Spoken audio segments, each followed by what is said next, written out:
Anazungumza kwenye Isaya 44 mstari wa 3, anasema maana nitamimina maji juu yake aliye na kiu, na vijito vya maji juu ya mahali pakavu.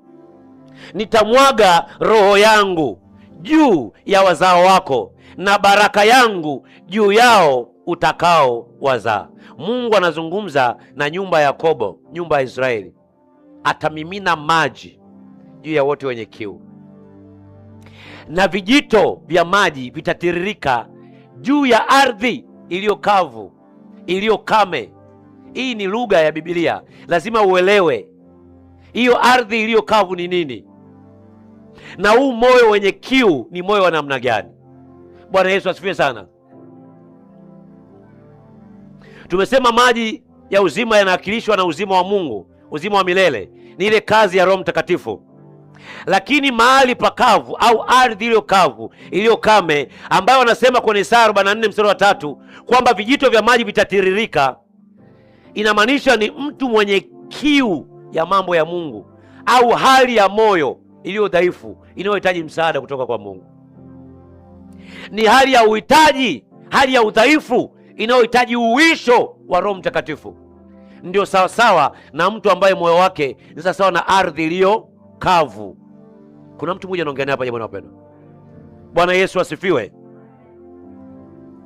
Zaburi 63 mstari wa 1, Nabii Daudi, Mfalme Daudi anaelezea kwamba nafsi yake kuwa ni yenye kiu, na anaifanisha nafsi yake kama ardhi iliyo kavu.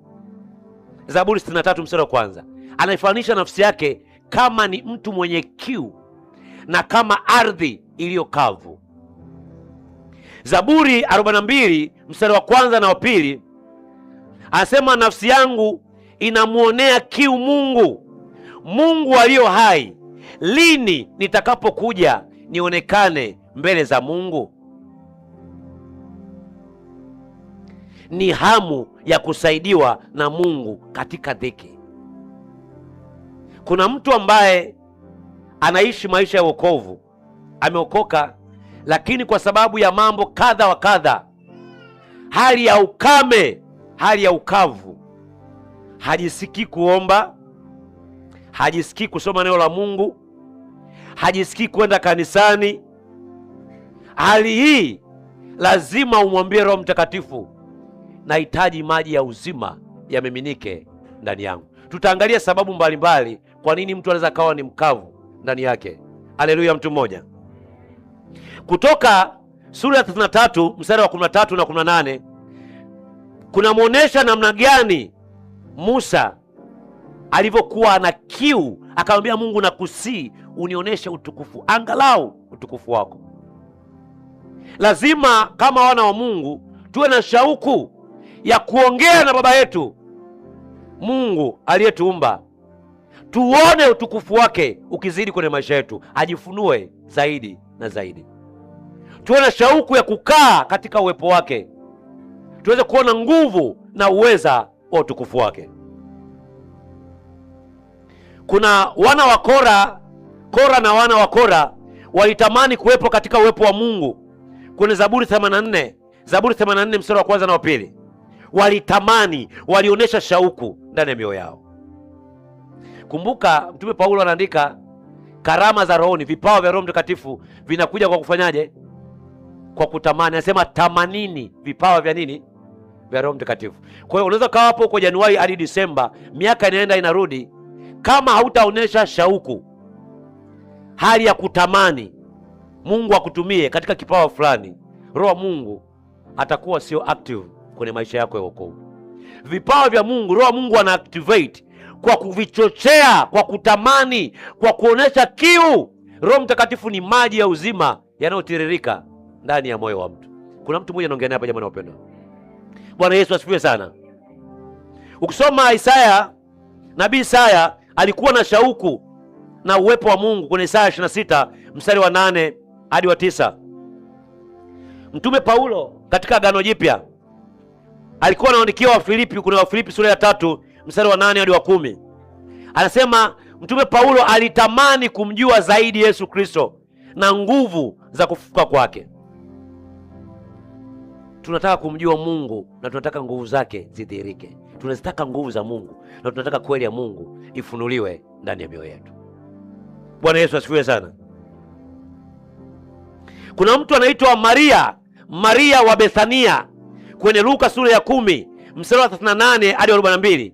Bwana wetu Yesu Kristo alipowatembelea nyumbani kwa kina Maria na Martha, Biblia inasema Maria alikaa miguuni mwa Yesu Kristo, akawa anamsikia Bwana Yesu Kristo kile anachosema. Anasikia sauti ya Masihi, ya chanzo cha uumbaji. Martha yeye ndugu yake na Maria alikuwa yeye anahangaika, mara kaingia jikoni, mara kashika maepo, mara kashika chumvi, anataka kutengeneza kachumbari. Martha alikuwa haeleweki, na tena alikuwa ni mlalamishi. Akamwambia Bwana wangu, kwa nini unamruhusu huyo Maria dada yangu anakaa hapo chini badala ya kuja kunisaidia huku? Yesu akamwambia, dada yako amechagua chaguo hilo jema. Amechagua kusikia kutoka kwenye chanzo cha uumbaji.